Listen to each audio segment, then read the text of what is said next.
Hello, I'm Dub Maddox, offensive coordinator at Jenks High School and creator of the R4 system.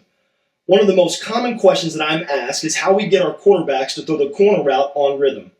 For us, a rhythm route is a one-stem, no-stick, or one-stick route that breaks open in 1.8 seconds. The rhythm corner is a six-step route starting with the outside foot back from a receiver stance. I have heard many coaches at the higher level say that it's not possible to throw a corner route on rhythm. The argument is that the personnel defensive backs are better. The same argument can be made that receivers and quarterbacks at higher levels are better too, so it's all relative.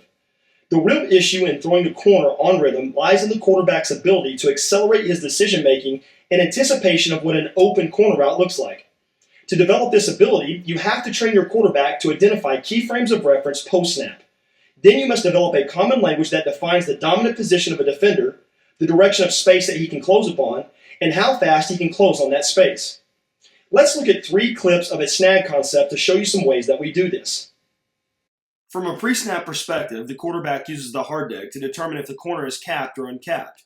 In this scenario, the rhythm corner is uncapped pre-snap. By the second to last step of the drop, the quarterback must process route side space availability.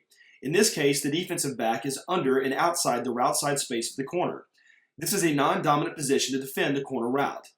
The DB also has a zone hip angle which places him in a position to break on inside route space, not the over and outside space the corner attacks. Just because the DB is in between the corner and pivot route doesn't mean he can defend both. A DB's coverage and hip angle is specific to a moment in time. Throwing on rhythm allows the quarterback to defeat those accelerator actions in real time. The corner route is uncapped.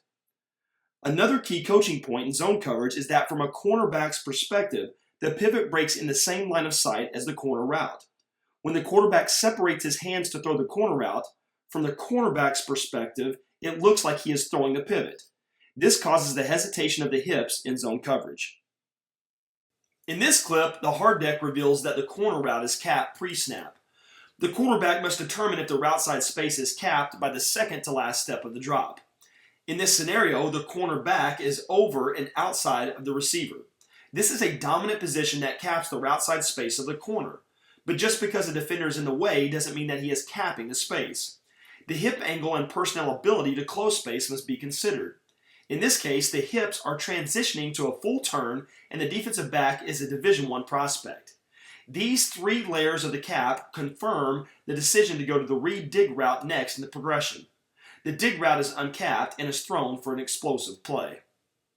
In this clip, the hard deck again reveals that the corner route is uncapped pre-snap. On the second to last step of the drop, the QB sees that the cornerback is under and outside the rhythm receiver. This is a non-dominant coverage position to defend the corner route. The QB and receiver must determine at the same time if the route side space is capped. At the last step of the QB drop and the 6th step of the receiver's break, they both see that the positive cushion of the safety is over and outside of the corner route. This positive cushion, along with the man hip angle, places the safety in a dominant position to cap the vertical over and outside break of the corner route.